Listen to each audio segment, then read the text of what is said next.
할렐루야. 우리에게 복 주시기를 기뻐하신 하나님을 찬양합니다. 여러분들 추석 명절 잘 보내시고 계십니까? 귀성, 우리는 여기는 뭐 특별히 고향을 가시는 분들이 안 계셔가지고 우리 전사님하고 몇 분 빼고는 안 계셔가지고 귀성의 길 그래도 걱정이 좀 덜 됩니다.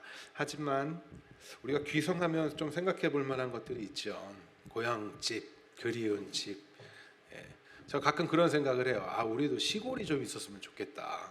저희 명절에 이렇게 고향을 가본 적이 없기 때문에 저희가 큰 집이다 보니까 그래서 그런 생각을 해보는데, 그런 생각을 하다 보면 이런 생각도 들어요. 맞아, 우리가 진짜 돌아가야 할 그곳. 아버지 하나, 고향이 좋은 이유 뭐예요? 부모님이 계시기 때문 아닙니까? 그렇죠? 고향이 좋은 이유, 나를 사랑하시고 나를 키우시고 지으신 그 부모님이 계시기 때문인데, 우리가 정말 이러한 명절에 생각해 볼 수 있는 그 복음, 그게 뭐예요? 하나님과 함께하는 하나님의 나라죠. 그래서 추석 명절에도 여러분들 남은 좀 연휴 기간에도 하나님을 좀 많이 생각하셨으면 좋겠어요. 이제 바쁜 일들은 좀 다들 지나셨잖아요, 그렇죠? 그러니까 하나님, 나의 정말 돌아갈 그곳, 나를 부르신, 마치 탕자였던 우리가 돌아가는 것처럼 그렇게 생각을 하시면 참 좋겠습니다. 오늘 이렇게 선포하고 말씀 나누도록 합니다. 우리는 예수님을 믿는 믿음 안에서 행복한 성도입니다. 우리는 예수님을 믿는 믿음 안에서 어떤 성도요? 행복한 성도입니다. 그렇습니다. 우리는 오직 예수님을 믿는 믿음 안에서 하나님의 그 다함없고 변함없는 사랑으로 행복한 사람들입니다. 우리 옆 사람 보면서 한번 행복한 미소를 띄워주시기 바래요. 표현하세요. 우리 참 이게 감정적으로 우리나라 사람들이 표현을 좀 하는 거에 약하죠. 표현하세요. 우리 권사님 감사합니다. 그런 모습들이, 그래야 우리가 하나의 공동체로서 기쁨을 나눌 수 있어요. 우리는 행복한 사람들입니다. 더욱더 행복하게 될 줄 믿어요. 간혹 어떤 분들은 주신 은혜라는 표현을 사용하면서 예수님과 함께하는 삶, 곧 믿음 안에 거하는 삶 그 자체보다 예수님을 믿어서 얻어내는 어떠한 그것을 바라보면서 행복과 불행, 만족과 불만족을 표현하지만, 우리 분명히 알아야 돼요. 여러분들 분명히 기억하셔야 돼요. 예수님께서 복 자체이시며 하나님께서 주시겠다고 약속하신 하늘의 신령한 복은 예수님이며 하나님과 함께하는 거라는 점을 여러분들 항상 명심하시고 기억하셔야 됩니다. 예수님과 함께하는 삶, 예수님을 믿는 그 모든 순간들, 그게 기쁨의 순간이에요. 우리가 생각할 때 이거는 괴로우니까 슬픈 순간? 아니요. 그 안에서 주시는 하나님과 관계가 깊어지면서 궁극적으로 우리는 평안을 느끼게 되고 기쁨으로 나아가게 돼요. 왜? 주님이 나와 함께 하시니까. 그래서 행복한 시간이며 예수님 안에서 하나님과 함께 동행하는 삶 자체가 행복이야. 이것을 항상 마음속에 딱 새겨놓으시기 바래요. 여러분들 밑바닥에 딱. 그리고 나서 쌓아가는 거예요. 그리고 나서 단계 쌓아가는 거예요. 지난 시간에는 3장 6절부터 18절 말씀을 통해서 믿음의 조상인 아브라함의 자손이 단순히 혈통적인 후손들이 아니라 누구라고 그랬어요? 예수님을 믿는 믿음 안에 있는 사람들, 그들이 아브라함의 후손이에요. 여러분들은 누구예요? 아브라함의 후손이에요. 아브라함 하면 여러분들이 특별히 떠올리셔야 할 단어가 뭐예요? 언약. 그래서 하나님과의 언약으로 이어져야 한단 말이에요. 그래서 우리는 언약의 후손이라는 사실을 살펴봤어요. 따라서 갈라디아 교회뿐만 아니라 오늘날 하나님의 은혜로 예수님을 주로 고백하고 믿는 우리들 역시 아브라함의 후손이며 그 유업을, 언약을 받은 자들이니까 유업을 물려받은 자들이라는 사실을 우리 기억해야 돼요. 사도 바울은 당시에 유대 율법주의자들의 그릇된 가르침으로 인해서 혼란을 겪고 있는 갈라디아 교회에게 오직 뭐 안에서? 믿음 안에서. 누구를 믿는 믿음? 예수님을 믿는 믿음을 강조하면서 율법이 아닌 오직 예수 복음, 그 안에 거할 것을, 그 믿음을 잃지 말고 지킬 것을 강조합니다. 오늘날도 우리에게도 중요한 메시지예요. 물론 성경의 모든 메시지는 중요하지만 특별히 오늘날 우리가 많이 신경 써야 돼요. 믿음 안에 있는 것. 사도 바울을 통해 전해지는 이 메시지의 가장 중요한 핵심은요, 율법과 복음과의 관계에 있어서 우리가 특별히 중요하게 생각하고 바라봐야 하는 거. 그건 뭐예요? 율법의 핵심은 뭐예요? 자기 스스로 의를 증명하고자 한다라는 것이고, 쉽게 말하면 자신이 하나님의 백성이 될 자격이 있다. 달리 말하면 내가 복받을 자격을 내 스스로 만들어낼 수 있고 증명할 수 있다라는 것이에요. 자신은 마땅히 하나님의 그 복을 받아야 된다는 거예요. 내가 이거 지켰으니까 나는 마땅히 하나님의 백성이어야 하지요 라는 입장. 그렇죠? 그러나 복음은 뭐예요? 자신을 의지하는 게 아니라 뭘 의지해요? 예수님을 의지하는 거예요. 그럼 우리는 어디로 가야 돼요? 예수님을 의지하는 거. 이게 얼마나 우리에게 가벼워지게 만드냐고요. 여러분들이 오늘날 율법을 지키라고 한다 그러면 다 지킬 수 있어요? 성경은 분명하게 얘기해요. 하나만 어겨도 다 어긴 거라고 얘기한다고요. 하나만 어겨도 모두 어긴 거라고 얘기한단 말이에요. 왜? 하나님은 거룩하신 분이에요. 하나도 용납이 안 돼요. 함께 할 수가 없어요. 그런데 그걸 내가 해야 된다고 생각하면서 여러분들 인생을 산다고 생각해 보세요. 얼마나 힘들고 무겁겠어요. 그런데 사람들이 오늘날 이 믿음으로 의로워진다라는 것에 감격이 적은 이유가 뭐라고 그랬어요? 율법의 그 무게의 중요성을 모르니까. 그러니까 그냥 예수 믿으면 예수 통해서 얻는 다른 어떤 것만 자꾸 생각하는 거예요. 아니요. 그렇게 가면 우리의 신앙은 결국에는 기복주의적인 신앙으로 머무를 수밖에 없어요. 그래서 우리는요, 복음이라는 건 예수님께 숨는 거예요. 예수님께 기대는 거예요. 예수님 의지하는 거예요. 예수님을 더욱더 붙드시기 바랍니다. 예수님을 붙드시기 바라요. 그런데 이것이 복음인데 유대 율법주의자들은 끊임없이 스스로 증명하라고 얘기해요. 증명해야 한다고 요구해요. 뭐를 통해서? 너 할례 받아야 돼. 율법 지켜야 돼. 그러한 주장 이면에 유대 율법주의자들이 의도하는 바가 무엇입니까? 의도하는 바가 뭐예요? 자신들을 높이라는 거야. 그죠? 예수님을 낮추고자 함이에요. 자, 율법을 지키는 사람들, 율법주의에 빠져 있는 사람들은 어떤 모습의 신앙 형태를 갖추냐면요, 나는 이만큼 했어요. 이걸 자랑하고 싶어요. 내가 도에 지나치는 헌금도 했고 종교행위도 열심히 하고 나는 새벽 예배도 하고 금식도 하고 뭣도 하고 이런 거 주장하는 사람들 있죠. 어떤 분들은 아시는 분들은 아실 거예요. 어떤 분들은 자기 며칠간 금식했다고 명함 파가지고 다니는 분들도 있어요. 신기하죠? 목사인데. 왜? 뭐 보여주고 싶은 거예요? 나의 의를 드러내고 싶은 거예요. 교회에다가 헌금 많이 한 사람들 이거 주의하셔야 돼요. 어떤 헌금을 하고 물질적인 어떤 헌물을 하기도 해요. 그런데 거기서 내 거 그거 잘 취급 안 해주면 삐지시는 분들이 있어요. 그건 뭐 하는 거예요? 순수한 헌금이 아니에요. 나를 드러내고 싶은 거예요. 헌금 냈는데 목사가 그거 갖고 축복을 안 해줘. 그러면 삐져. 그건 뭐예요? 나를 드러내고 싶은 거예요. 그러신 분들은 헌금하시면 안 돼요. 내가 낸 건 하나님께 하나님이 나의 주인입니다 라는 고백으로 드리는 것이지, 신앙 고백으로 드리는 거지 나를 드러내려고 하는 게 아니에요. 종교활동, 교회 안에서 봉사하는 것도 마찬가지야. 자, 우리 교회가 지금은 막 뭔가를 활동을 활발하게 안 하죠. 왜냐하면 이런 준비가 안 돼 있는 상태에서 하다 보면 형식만 가득해질 거예요. 입만 무성한.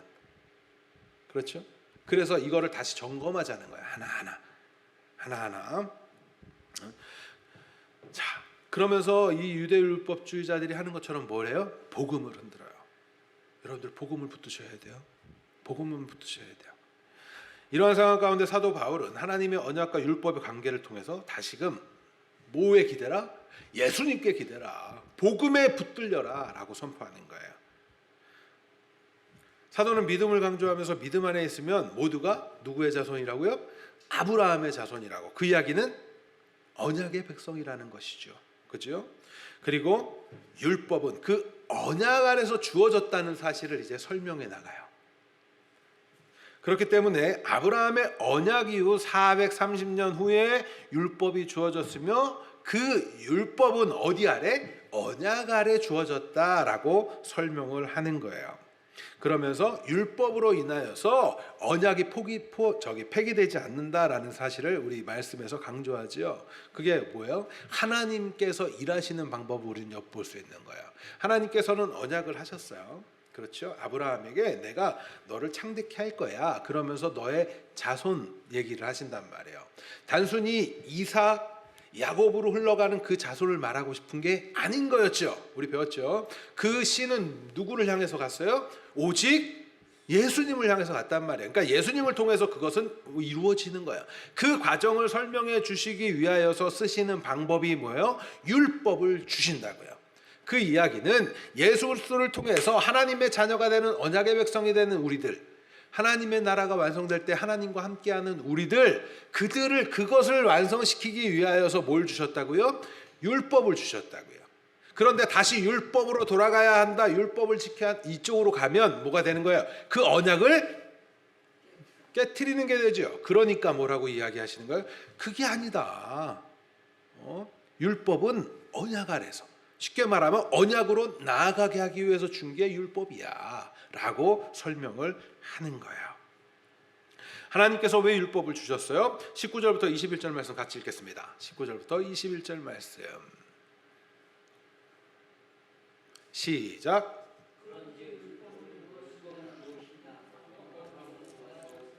천사들을 통하여 한 중보자의 손으로 베푸신 것인데 약속하신 자손이 오기까지 있을 것이라. 그 중보자는 한 편만에 위한 자가 아니나 하나님은 한 분이시니라. 그러면 율법이 하나님의 약속들을 반대하는 것이냐? 결코 그럴 수 없느니라. 만일 능히 살게 하는 율법을 주셨더라면 의가 반드시 율법으로 말미암았으리라. 아멘.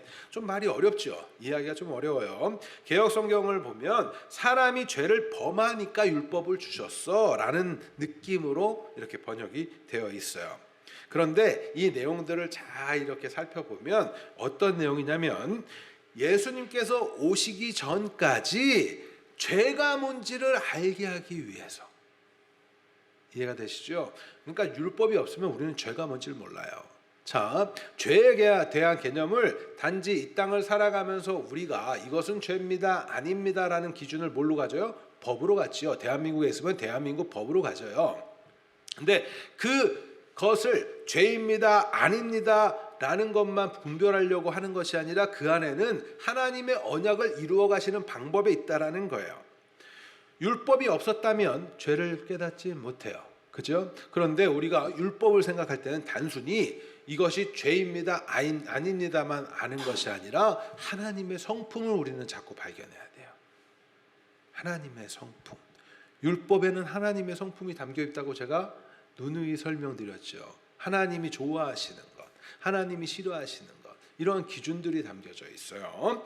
그래서 율법으로는 뭐를 깨닫게 돼요? 죄를 깨닫게 돼요. 그 이야기는 우리가 죄인이라는 얘기는 결국 우리는 어떠한 결말을 맞게 되어 있는 자들이에요. 사망. 하나님과 함께 할수록 그냥 단순히 이 생명 끝나는 거 이렇게 생각하시면 안 된다 그랬어요. 누구와 단절되는 거? 하나님과 단절되는 거란 말이에요. 영원히 함께 할 수가 없어. 그거는 뭐예요? 사망이란 말이에요. 죄가 있으면 하나님과 함께 할 수가 없어요. 죄가 있으면. 그래서 이 기준을 우리는 알아가게 되는 거예요. 인생을 살면서도 중요한 게 뭐예요? 기준이에요. 기준이 있어야 돼요. 그런데 신앙인들은 모든 순간 모든 삶에서 어떤 기준을 가져요? 말씀의 기준을 갖는 거예요. 하나님께서는 아브라함에게 복을 약속하시면서 언약을 주셨어요.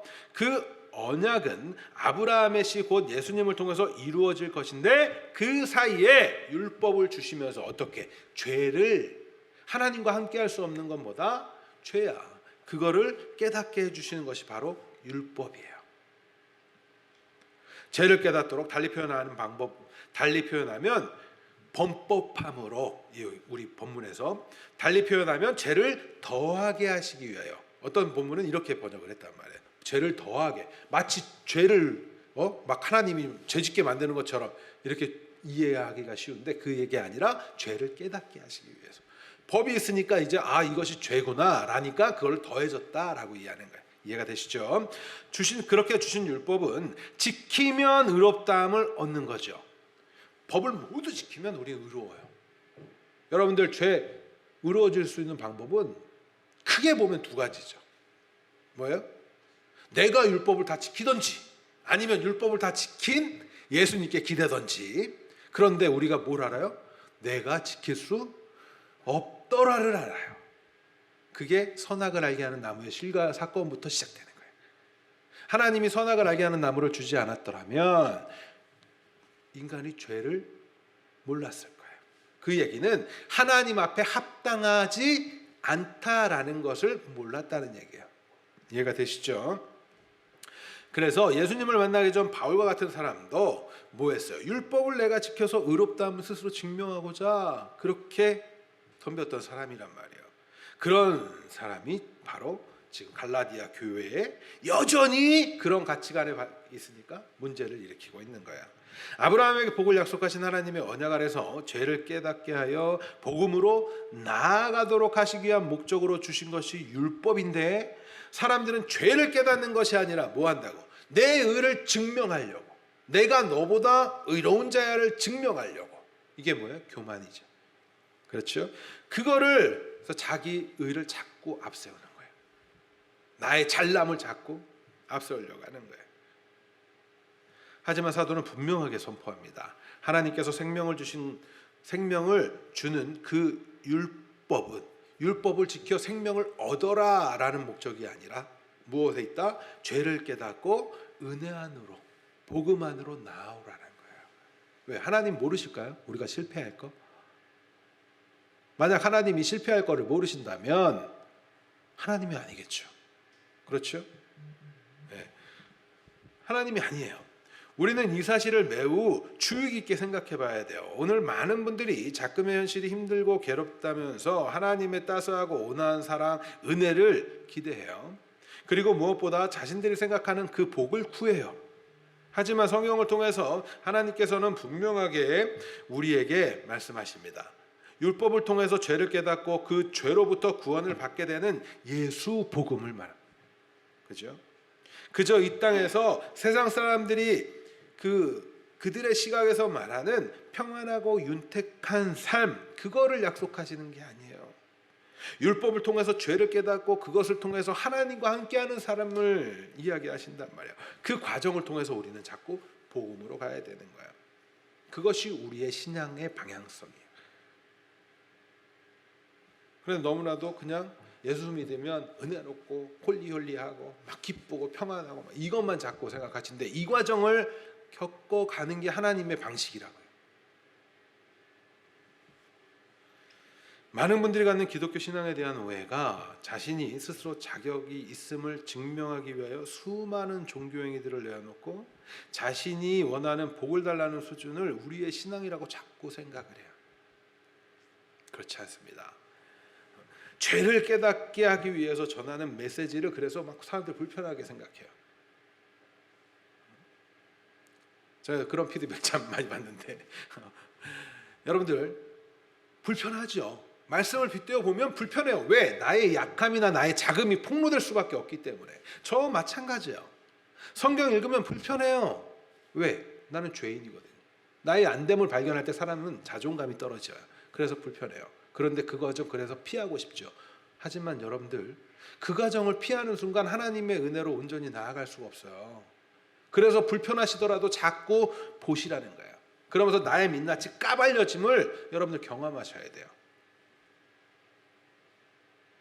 이해가 되시죠? 이 사실이 그래도 빨리 은혜 쪽으로 해주시면 안 돼요? 이 사실부터가 은혜로 나아가는 거라니까요. 이 사실 자체는 어디 안에 있어요? 언약 안에 있잖아요. 율법을 보고 우리가 나는 안 되는 존재구나, 나는 불가능한 존재, 나는 죄인이구나, 하나님 앞에 내가 어떻게 나아갈 수 없는 자구나, 그거를 명확하게 인식하지 못하면 하나님의 복음도 가치가 없어요. 왜요? 내가 할 수 있는데 뭘? 내가 예수 믿어 내가 복 받으면 되는 거지. 갈 수가 없어요. 그래서 막 후벼 파는 것 같은 설교나 그 말씀들을 막 보게 되면 피하고 싶고, 여러분들 자꾸 회피하려고 하시면 안 됩니다. 직면하셔야 돼요. 그걸 보시고 그리고 나서 철저하게 깨달아야 돼요. 회개하고 돌이키는 건 그런 거예요. 뭐가 잘못된지를 알아야 회개를 할 거 아니에요. 그렇죠? 그런데 자꾸 사람들은 회개하는 거를 그저 예배드리고 찬양하면서 눈물 흘리고 아이고 나는 죄인입니다 정도로 이렇게 얘기하는 정도로 생각해요. 아니에요. 나의 삶을 바꿔가야 돼요. 그러기 위해서는 율법을 보면서 내가 죄인이구나를 명확하게 인식해야 돼요. 제가 전에도 한번 말씀드린 적이 있는데 당신은 죄인입니다 그러면서 예수 믿으세요 이렇게 전도하잖아요. 당신은 죄인입니다. 그런데 그 사람들은 때때로 이렇게 말해요.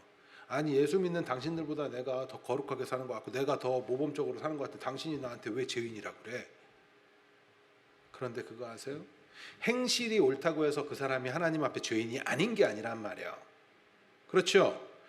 자원봉사 활동도 많이 하고 우리 맨날 우리 집사님 말씀해 주시지만 이단들 얼마나 많이 해요. 그거 한다고 그들이 선한 사람들이에요? 그게 옳은 사람들이 아니란 말이에요. 여러분들 예수 믿는 건 죄인임을 아는 자들인 거지 내가 뭔가를 대단히 좋은 행실을 해서 예수 믿는 사람이라고 하는 게 아니에요. 내가 못하니까 예수 의지하는 거예요. 사랑하지 못하니까 예수님 믿는 거예요. 내가 대단히 할 수 있는 사람이라서 예수 믿는 것 같으세요?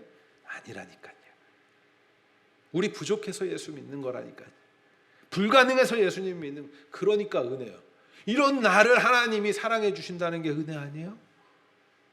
이런 나를 안 되는 나를 매일매일 반복하고 매일매일 돌아서면 금세 까먹으면서 여전히 세상의 모습 그대로 살아가는 나인데 그거 우리 솔직히 너무나 잘 알잖아요.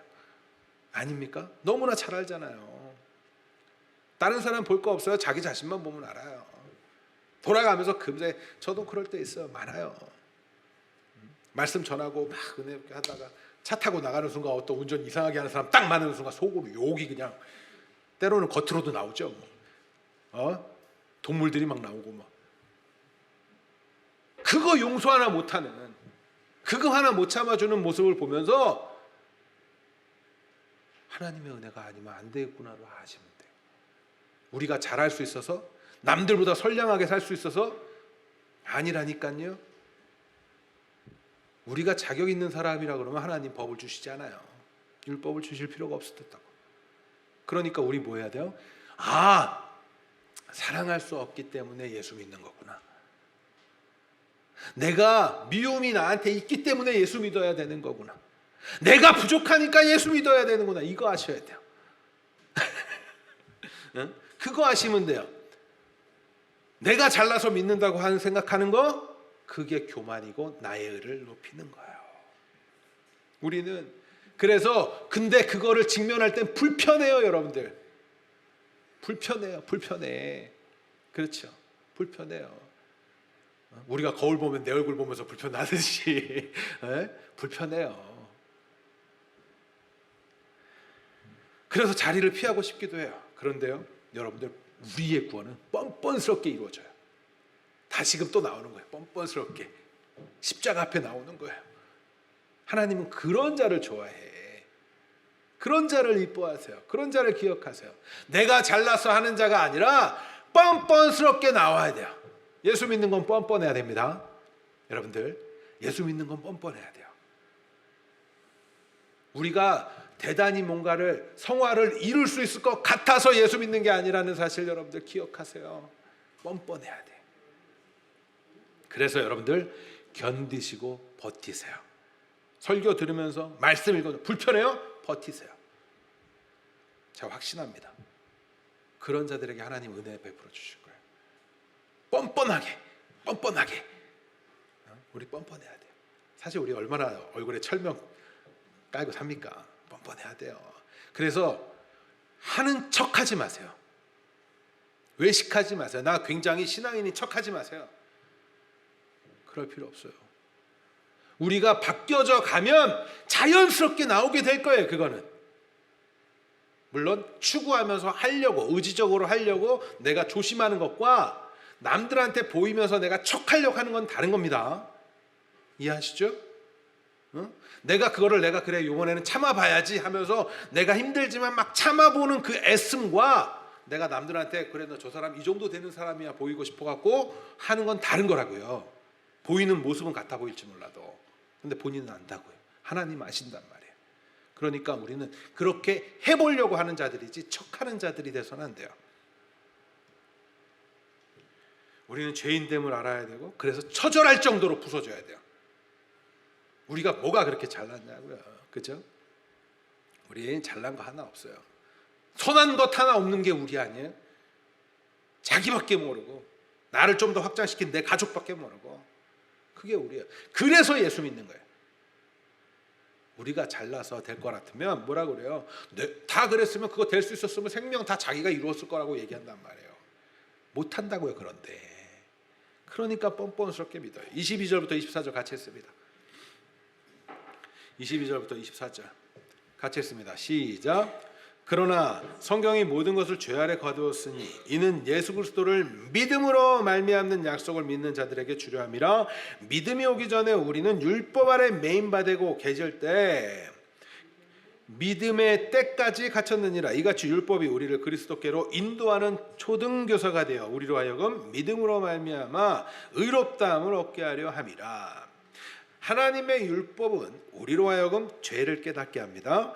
죄를 깨닫는 것은 우리가 불의한 자이며 자격 없는 자이며 불가능한 자임을 폭로당하는 거예요. 그렇죠?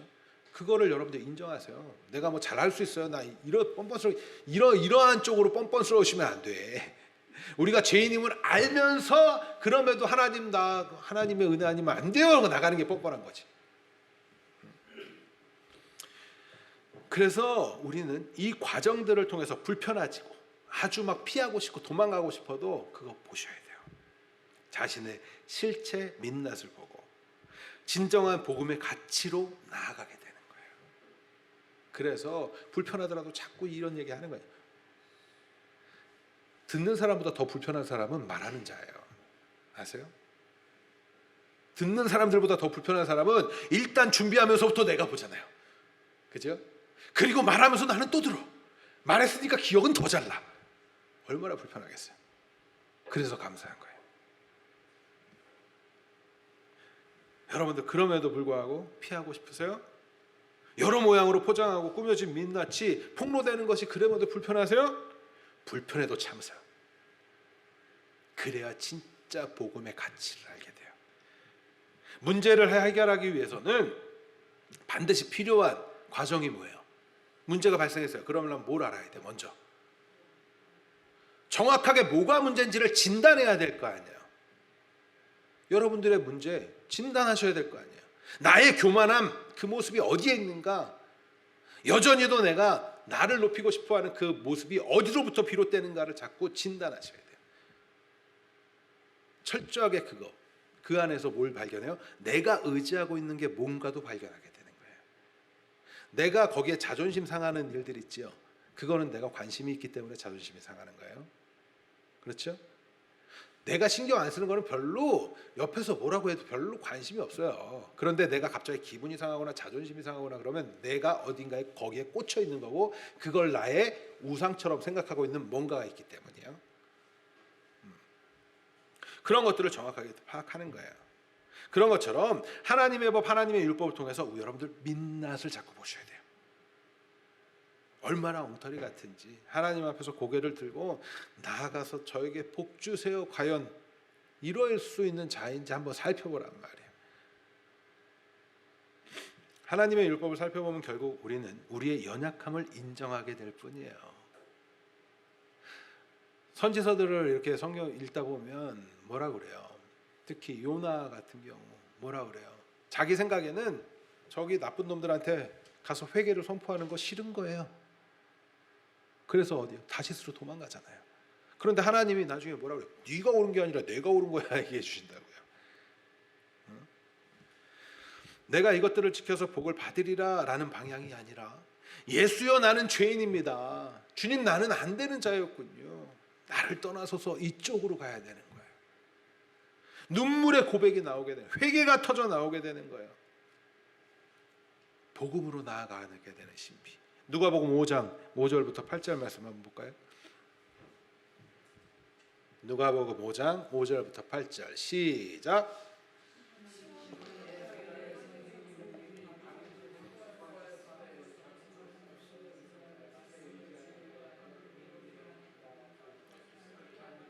맞춰서 좀 읽으세요. 맞춰서 좀 자기 6절부터 시작.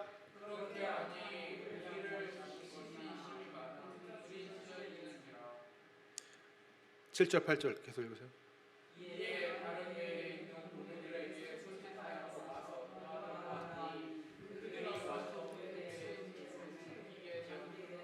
팔절 같이 크게 해요. 시몬 베드로가 이를 보고 예수의 무릎 아래 엎드려 이르되 주여 나를 떠나소서 나는 죄인. 우리 한번 다시 한번 주여 나를 떠나소서 나는 죄인이로소이다. 시작.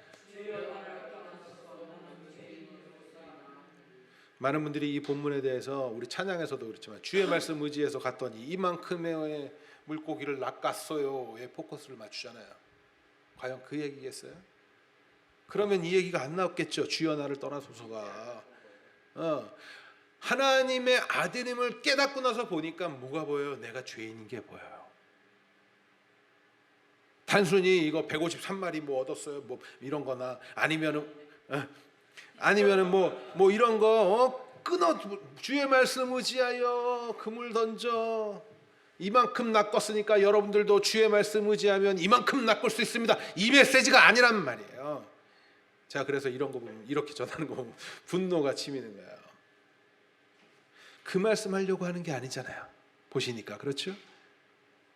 하나님을 보게 되니까 자기를 의지했어요.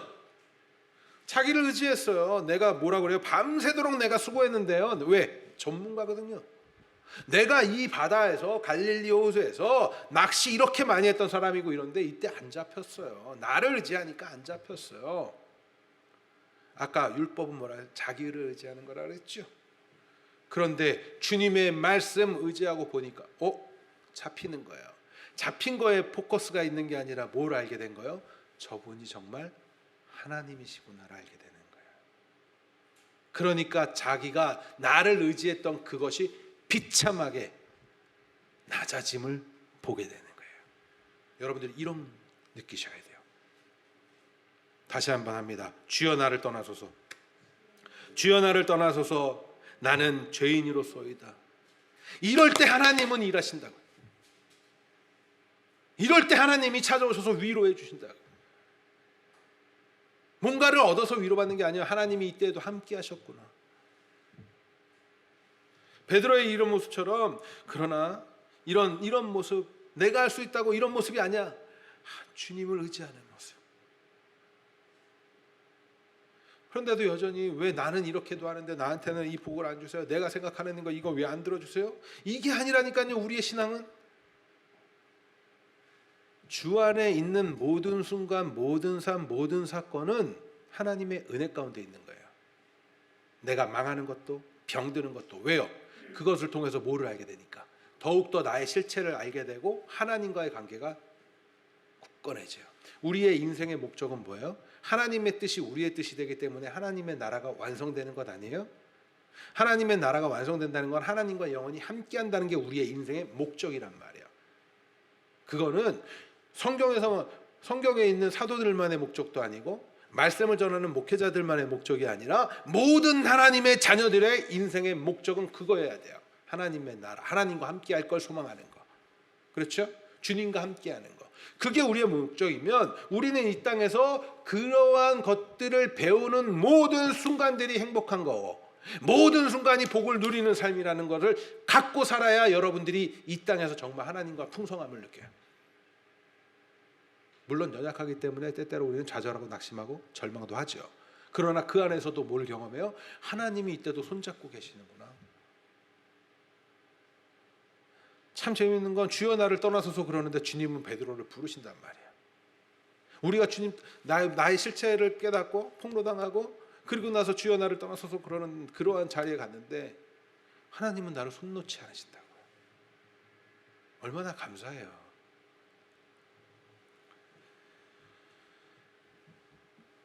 내가 왕이 돼서 스스로 판단하고 자격 있음을 의지하는 것에 불과한 그 삶에서 이제는 벗어나야 됩니다.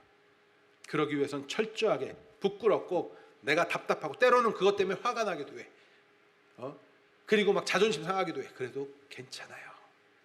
정말 주님 안에 붙들리면 그 새로워진 형상으로서 갖게 되는 새로운 의지와 자존감, 바뀌지 않는, 흔들리지 않는 자존감이 형성되게 되어 있어요. 왜? 새로운 피조물이니까. 거듭난 자로서 괜찮아요. 지금 비참함 괜찮아요. 율법으로는 뭐를 깨달아요? 죄를 깨달아요.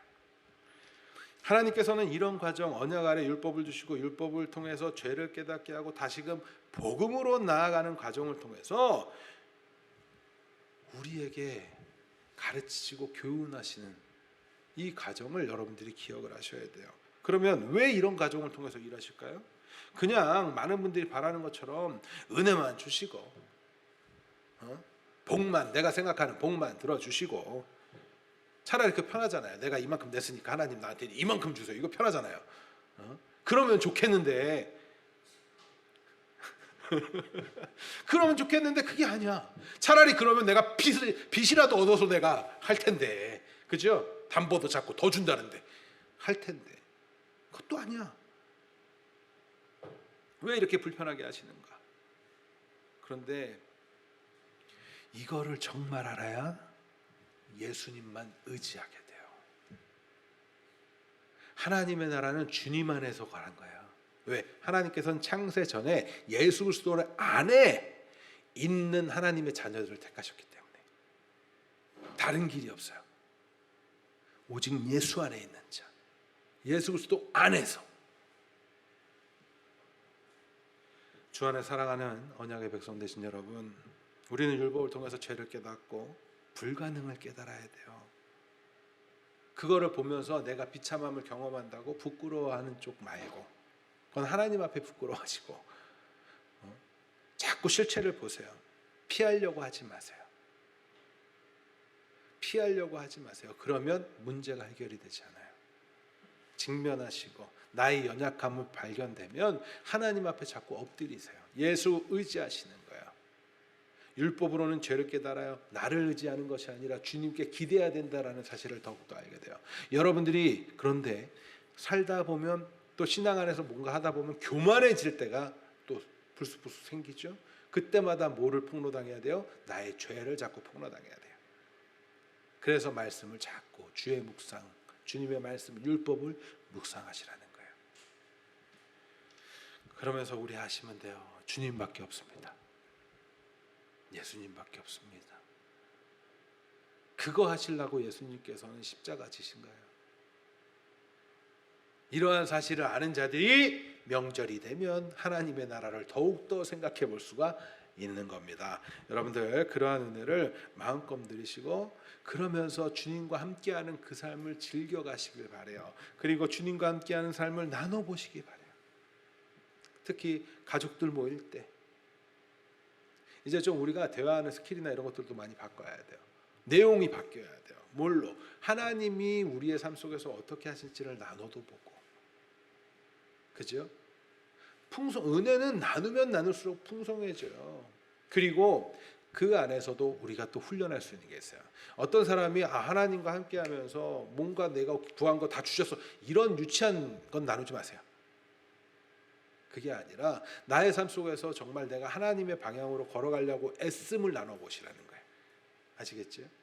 그거 나눠보시는 거예요. 그러면서 우리 격려하는 거예요. 위로하는 거예요. 그래요. 세상에서 그렇게 살아가는 거 쉽지 않지요. 믿음 지키고 살아가는 거 쉽지 않아요. 우리 같이 기도합시다. 이렇게 가야 건강한 거예요. 아시겠죠? 우리 그러한 삶으로 더욱더 풍성한 주님의 은혜를 나누는 시간 되길 간절히 소망합니다. 우리 주님만이 찬양하도록 하겠습니다.